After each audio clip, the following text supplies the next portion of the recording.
Subscribe कीजिए हमारे channel नूर रज़ा को और बेल आइकन को प्रेस कीजिए जिससे आपको हमारी न्यू वीडियो की नोटिफिकेशन मिलती रहे। एक शख्स था गुर्बत तंगदस्ती का शिकार। अल्लाह की शान, घर में एक के बाद एक बेटियां ही पैदा होती रही। बेटियां ही पैदा होती रही। और बेटियों की पैदाइश के बाद जब बेटियां जवानी पे पहुंची, रिश्ते नहीं आते थे, इसलिए कि गुर्बत की वजह से कौन करता है। आज मैं यहाँ ये बात भी कह दूँ, रायचूर में सब चीखते हैं, चिल्लाते हैं, बेटियां भाग रही है, बेटियां भाग रही। मैं कहता हूँ बेटियों को शौक है भागने का। सिर्फ दर्द भरी बातों से और दर्द भरी कॉन्फ्रेंसों से हम कौम के मसाइल का इलाज नहीं कर सकते। हम जब तक मैदान अमल में कदम न रखें। बेटियां क्यों भाग रही है? जो भाग रही है मैं उनका सपोर्ट नहीं कर रहा हूं। मेरे भाई, गरीबों के यहां कौन रिश्ते बेचता है? दीनदार लोग जो जलसे कराते भी हैं, वो अपने बेटे के मौके भी सोचते हैं कि मेरे बेटे को कोई ऐसा घर मिले जहां वो जाकर के दावत तो खा सके। ये हाल हो गया है। चेहरे इस्लामी है, सोच इस्लामी नहीं है। कपड़े इस्लामी है, सोच इस्लामी नहीं है। जबान इस्लामी है, सोच इस्लामी नहीं। बच्चियां 30-30, 35-35 साल की उम्र को पहुंच गई, उनके लिए अच्छे रिश्ते नहीं। जो बच्चियां मुर्तद हुई हैं, जब उन्होंने इंटरव्यू दिया है तो यही कहा कि हम खुशी से नहीं हुए। कुछ ने तो यहां तक का अभी भी हमारे दिलों में ईमान है, लेकिन हमें खूबसूरत होने के बाद भी हमें किस मुसलमान ने अपनाया। याद रखना, जालिम माशरे के जालिम लोगों, क़यामत के दिन कहीं तुम्हारी नमाज, रोजे और तुम्हारी ये मीठी मीठी बातें मुंह पे ना मार दी जाए। आका फरमाएंगे मेरी उम्मत की बेटियां गुर्बत की वजह से मुर्तद हो रही थी और तुम शादियों की रसूमात और दौलत के पुजारी बने हुए थे। क्या जवाब होगा?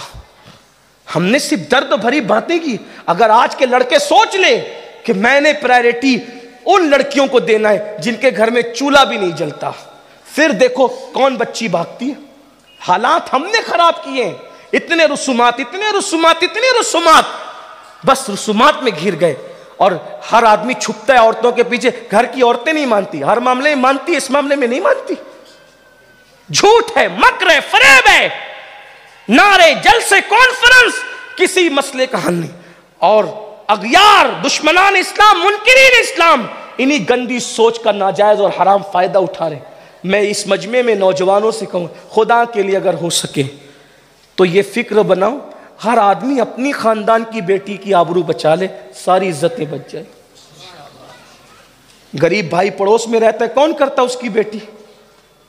गरीब रिश्तेदार रहते, कौन करता उसकी बेटी? अपने गरीब रिश्तेदारों की बेटियां ही घर में ले आओ।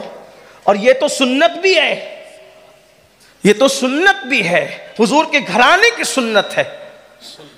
इमाम हसन की बेटी, इमाम हसन की बेटी इमाम हुसैन के शहजादे सैयदना इमाम ज़ैनुल आबिदीन, दोनों का निकाह हुआ। इमाम हुसैन की बेटी इमाम हसन के शहजादे हज़रत सुगरा और इमाम हसन मुसन्ना, इनका निकाह हुआ। देखते चले जाएं, आगे भी ये सिलसिला चलता रहा। क्यों नहीं करते ऐसा? अपने खानदान की बच्चियों को खुद ही, मगर जहेज नहीं मिलेगा, ये नहीं मिलेगा, वो नहीं मिलेगा। बच्चों की शादी करने निकले हो कि भीख मांगने निकले हो, बेचने निकले हो?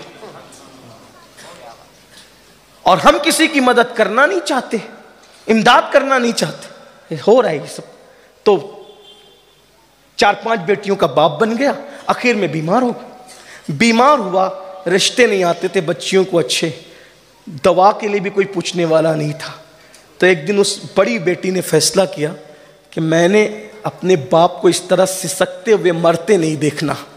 समाज में हमारी कोई मदद तो करता नहीं है, ना मेरी बहनों को रिश्ते आते हैं, ना मुझे आते हैं। ऊपर से बाप बीमार है, उसको कोई दवा भी नहीं दे जाता, कोई पैसे भी नहीं देता, कोई मदद भी नहीं करता। पता है लड़की ने क्या फैसला किया? उस लड़की ने फैसला किया, आज से मैंने अपने जिस्म को बेचने का धंधा शुरू करना है। यूं ही हालात नहीं बिगड़ते मेरे भाई। बहुत मज़े ले ले करके लोग कहते हैं कि बच्चियां भाग रही है, बच्चियां आबरू बेच रही है। ये जालिम माशरे के पास 1-1 लाख रुपए तो है कव्वालों पे लुटाने के लिए। कव्वाल और कव्वालन के मुकाबले के लिए तो 1-1 लाख रुपए है। किसी गरीब के सर पर चादर डालने के लिए हमारे पास 1000 रुपये भी नहीं है। हाँ, हमारे पास 2-2 करोड़ के गुंबद बनाने के लिए तो पैसे हैं, लेकिन हमारे पास 20,000 रुपये भी किसी की आबरू बचाने के लिए नहीं है। मेरे जाने के बाद रायचूर वाले मुझे गाली देंगे या दुआ देंगे, मुझे इसकी परवाह नहीं है, लेकिन मैं ये बात ज़रूर कह जाऊँगा, कौम के हालात की खबर लो, वरना क़यामत के दिन ऐसा ना हो कि हुजूर रुख फेर ले ये कह के कि गुर्बत की वजह से मेरी कौम की बेटियां मुर्तद हो रही थी। तुम्हारा रोल क्या था? तुम उर्स के नाम पे पैसे लुटाते थे, तुम चादर और घाघर के नाम पे। मैं ये नहीं कह रहा हूं कि उर्स ना करो, करो, जिस तरह महबूब इलाही ने किया उस तरह, जिस तरह गरीब नवाज ने किया उस तरह करो। जलसों के खर्चे कम करो। मस्जिदों की मीनार 2 करोड़ के बनाने की बजाय अपनी कौम की आबरू बचाने के लिए वो 2 करोड़ का इस्तेमाल कर लो। मस्जिद का मीनार इतना ऊंचा नहीं रहेगा, कुछ नहीं पूछा जाएगा हमसे। कौम की आबरू बचा लो, कौम की बेटियां बचा लो। आर्टिकल लिखने से कुछ नहीं होगा, बयानात देने से कुछ नहीं होगा, मैदान अमल में आ जाओ। अल्लाह के रसूल अलैहिस्सलाम ने हमें अमल के मैदान का मुजाहिद बनाया, और नहीं होगा तो ये दुखड़ा फिर मुकम्मल कर लेते हैं। अल्लाह अकबर। उसने फैसला किया, मैंने आबरू बेच।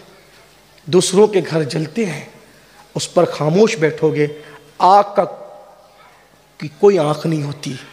अगर पड़ोस का घर जल रहा है और आग नहीं बुझाई, आपका घर भी जल सकता है, आपके घर में भी आग लग सकती है।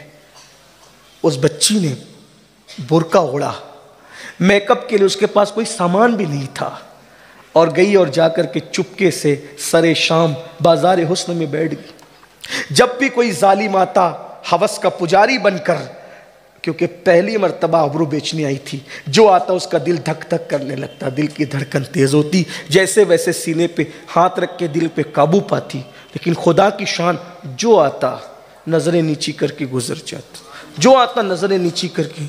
हालांकि उस पूरे बाजार हुस्न में उस लड़की से ज्यादा खूबसूरत कोई न था, लेकिन पता नहीं क्यों जो आता नजरें नीची करके गुजर जाता। एक एक जालिम आता गया हवस का पुजारी, और एक एक जालिमा हवस की पुजारिया को अपने साथ उठा उठा कर कीमत तय के ले जाता रहा। रात ने जब अपनी सिया जुल्फों को सीने की बजाय कमर पे ढाल दिया, यानी रात जब शबाब से बुढ़ापे की तरफ ढल गई और पूरा बाजार हुस्न सन्नाटे में तब्दील हो गया, और बाजार हुस्न साएं साएं करने लगा। अब कोई न था, न कोई आने वाला था, न कोई ले जाने वाला था। अलबत्ता एक बच्ची जवान कवारी दोशीज़ा बाकिरा बैठी थी। अब उसने देखा कि कोई आता नहीं, सोचा कि मैं तो नाकाम हो गई। दाढ़े मार मार के रोने लगी, हाय मैं तो आई थी आबरू बेचने, लेकिन कोई आबरू का खरीदार भी न मिला। बज़ाहिर नाकाम मगर हकीकत में कामयाब। आबरू बचाकर जब घर लौट रही थी, आधी रात हो रही थी। माँ बाप बार बार 4 बहनों से पूछते, बता तेरी बड़ी बहन कहाँ है। बाबा वो बताए बगैर गई, खुदा जाने कभी घर से बाहर कदम न निकलने वाली बहन आज कहाँ चली गई। एक गरीब के लिए ईमान के बाद सबसे बड़ी चीज़ इज्जत होती है। रोते रह गए माँ बाप, कलेजा पकड़ के बैठ गया बाप। बहनें रो रो कर इधर उधर गिरती हैं। ऐसे में दरवाजे पे दस्तक होती है। दरवाजे पे दस्तक हुई तो बाप ने कहा दरवाज़ा खोल। दरवाज़ा बहन ने खोला तो पूरे घर का हाल ऐसा हुआ जैसे काटो तो खून नहीं। अंदर जैसी बेटी आई, बाप ने भर्राई हुई आवाज़ में कहा, जालिम कहाँ थी इतनी रात तक तो। बेटी ने बाप के कदम पकड़ के कहा, बाबा पहले माफ़ कर दो, फिर बताऊंगी मैं कहाँ थी। माँ ने मुंह पे हाथ रख लिया, चीख निकल गई, माफ़ी किस बात की, कहाँ गई थी तू बता। बाप ने कहा बता। कहा पहले माफ़ कर दे। कहा बता तो सही। कहा बाबा आप इतने बीमार हैं कि आपकी दवा का इंतज़ाम नहीं होता। माँ बीमार है, उसका कोई इलाज नहीं करता। गुर्बत की वजह से बहन को रिश्ते नहीं आते। मैंने सोचा एक जिंदगी तबाह होगी लेकिन 6 जिंदगियां बच जाएगी। एक जिंदगी को बर्बाद करके 6 जिंदगी बचा लूंगी। तो बाबा मैंने फैसला किया था कि आज से मैं अपनी आबरू बेचना शुरू करूंगी। इतना सुनना था कि बाप ने कलेजा पकड़ लिया। कहा फिर बाबा बाजार हुस्न में गई, शाम से लेके आधी रात तक बैठी रही। जो आता उसकी नजरें झुक जाती, कोई मुझे तकता भी नहीं बाबा, अल्लाह की कसम मुझे किसी ने तका भी नहीं। और सबको ले गए, एक एक आने के बाद मुझे नहीं ले गए। मैं नाकाम लेकिन कामयाब वापस आई। बाप ने खुदा का शुक्र अदा करते कहा, वल्लाह मेरी बेटी, आधी रात क्या, अगर तू 50 साल भी और पूरी ज़िंदगी भी उस बाजार हुस्न में बैठती तो तुझे कोई हाथ नहीं लगाता, तुझे कोई नज़र उठा के नहीं देखता। तू सच्ची है, तू आबरू बचा के आई है। कहा बाबा आपको इतना यकीन कैसे? कहा बेटी मुझे अपने ऊपर नहीं, अपने नबी के फरमान पे यकीन है। मेरे नबी ने फरमाया, कमा तदीन तुदान, जैसा करोगे वैसा तुम्हारे साथ किया जाएगा। मेरी बेटी, तेरे बाप ने कभी किसी औरत पर गलत नज़र नहीं उठाई, मेरी बेटी पर कोई गलत नज़र कैसे उठा सकती? ये इसलिए आज से पहले जो हुआ तौबा कर लीजिए, माफ़ी मांग लीजिए और एक नेक इंसान बनिए। एंजॉय कीजिए ज़िंदगी का, एंजॉय गुनाह में नहीं, एंजॉय नेकी में, परहेजगारी में, तकवा में। और मैं तो ये कहता हूँ, अगर ज़िंदगी को खूबसूरत बनाना हो, दीन से वाबस्ता हो जाइए। ज़िंदगी का भरपूर एंजॉय करना हो, दीन से वाबस्ता हो जाइए। और उसके लिए बेहतरीन प्लेटफॉर्म है सुन्नी दावत इस्लाम। इस तरफ आइए।